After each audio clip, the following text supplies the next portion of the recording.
राधे राधे दोस्तों। कल दिनांक 15 अप्रैल को वैशाख मास की 10वीं तिथि है।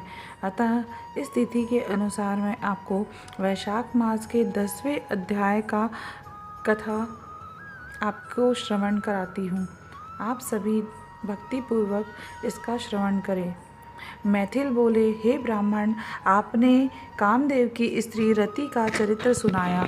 अब कृपया अशून्य शयन व्रत धारण करने की विधि कहिए। इसमें क्या दान होता है, कैसे पूजन किया जाता है तथा इसका क्या फल होता है। यह सुन श्रुतिदेव कहने लगे, हे राजन, इसका विधान श्री हरि भगवान ने लक्ष्मी जी से कहा था। वह सब मैं तुम्हें सुनाता हूँ, जिससे श्याम वर्ण लक्ष्मीपति जगन्नाथ संपूर्ण पापों को नाश कर प्रसन्न हो जाते हैं।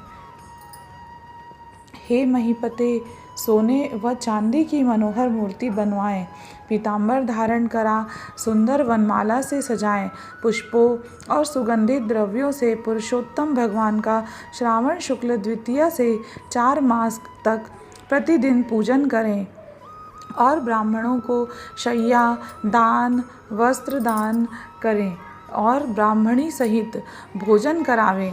फिर मार्गशीर्ष आदि मासों में पूर्ववत रक्त वर्ण हरि भगवान का रुक्मणी सहित ध्यान कर पूजन करें। ऐसे ही चैत्र मास से 4 मास तक भूमि पर आसन बिछा भक्ति से हरि भगवान का पूजन करें और आषाढ़ की द्वितीया के दिन समाप्त करें। उस दिन अष्टाक्षर ओम नमो नारायणाय इस मंत्र से हवन करें। मार्गशीर्ष आदि मासों में पारायण के दिन विष्णु गायत्री नारायणाय विद्महे इस मंत्र से हवन करें और भक्ष भोज्य आदि 4 प्रकार के भोजन करें। और चैत्रादि मासों में सहस्त्र शीर्षा इस पुरुष सूक्त मंत्र से हवन कर पंचामृत खीर घृत पक्का मालपुआ भोग के लिए करावें और लक्ष्मी नारायण को स्नान कराकर बीच में श्री कृष्ण जी की सोने व चांदी की मनोहर मूर्ति रखकर भोग लगावें। फिर केशव आदि नामों से ब्राह्मणों को भोजन करा श्रद्धा अनुसार 2 वस्त्र और अलंकार से पूजन करके मालपुआ ब्राह्मण के निमित्त 12वें दिन दे। फिर पूर्व कल्पित प्रतिमाओं को संपूर्ण अलंकारों से आभूषित कर आचार्य को दें और शैया का संकल्प करें। ऊपर लक्ष्मी नारायण का विधिवत पूजन करें, कांसे का पात्र दें और ब्राह्मणों को भोजन करावें। दान मंत्र, हे जनार्दन, जैसे आपकी शैया लक्ष्मी से अशून्य है, वैसे ही हे केशव, इस शैया दान से मेरी शैया अशून्य हो। इस प्रकार भगवान की पूजा कर आप भोजन करें। इस व्रत को पुरुष, सौभाग्यवती स्त्री अथवा विधवा अशून्य शयन के निमित्त धारण करे। जो मनुष्य विष्णु धाम जाने की इच्छा करता है, उसको यह व्रत अवश्य करना चाहिए।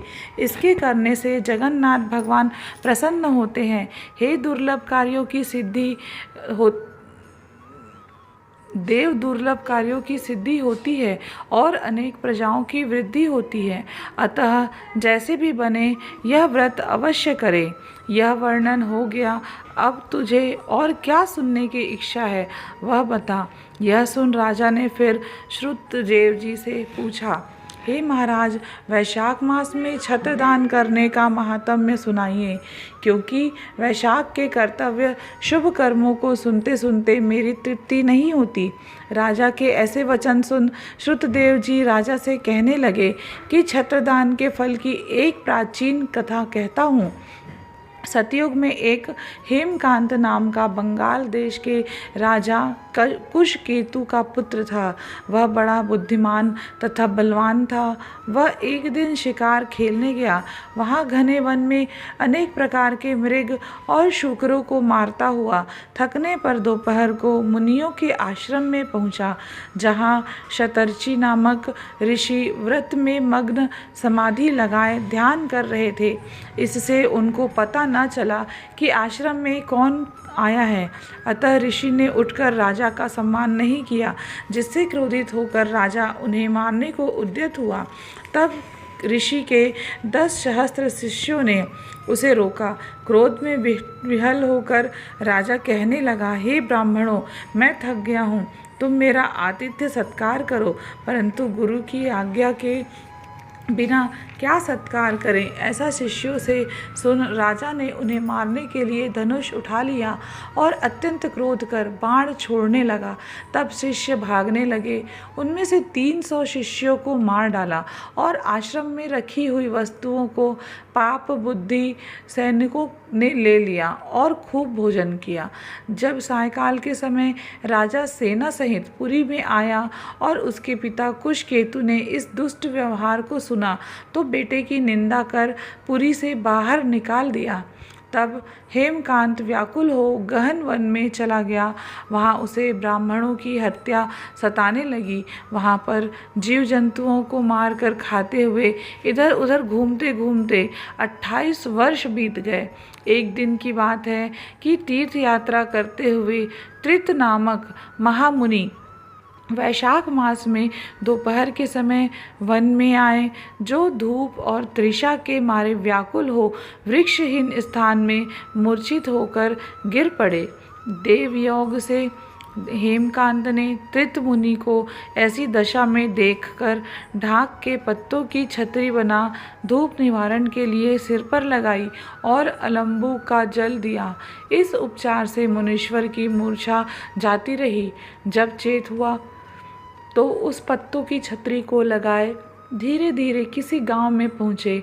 इसी पुण्य के प्रभाव से उसकी 300 ब्रह्म हत्याएँ दूर हो गई, जिससे हेमकांत को बड़ा विस्मय हुआ कि मेरी ब्रह्म हत्या कैसे दूर हो गई।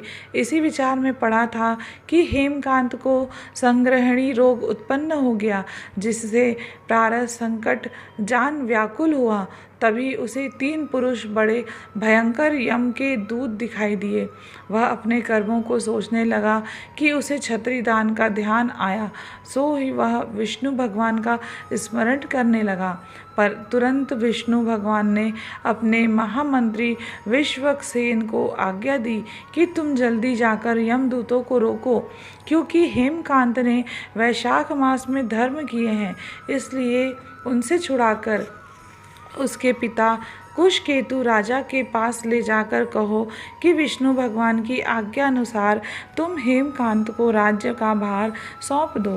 विष्णु भगवान की आज्ञा पा विश्वक्सेन हेमकांत को साथ लेकर कुशकेतु के पास गए और जो जो बात विष्णु भगवान ने कही थी वह सभी उसको बता दी, जिनको सुनकर कुशकेतु ने पुत्र को सिंहासन पर बैठाया और स्वयं अपनी स्त्री सहित वन में तप करने चला गया। तब राजा हेमकांत ने वैशाख मास में कहे सब शुभ धर्मों को किया, जिनके करने से जितेंद्रिय दयालु सर्व संपत्तियों से युक्त पुत्र पौत्र आदि से संपन्न हो संपूर्ण भोगों को भोग कर विष्णु लोक को गया। वैशाख मास के धर्मों से अधिक कोई धर्म पापों के नष्ट करने वाला नहीं है और यह सुलभ तथा धर्म अर्थ काम मोक्ष रूप पुरुषार्थ चतुष्टर्थ का दाता है।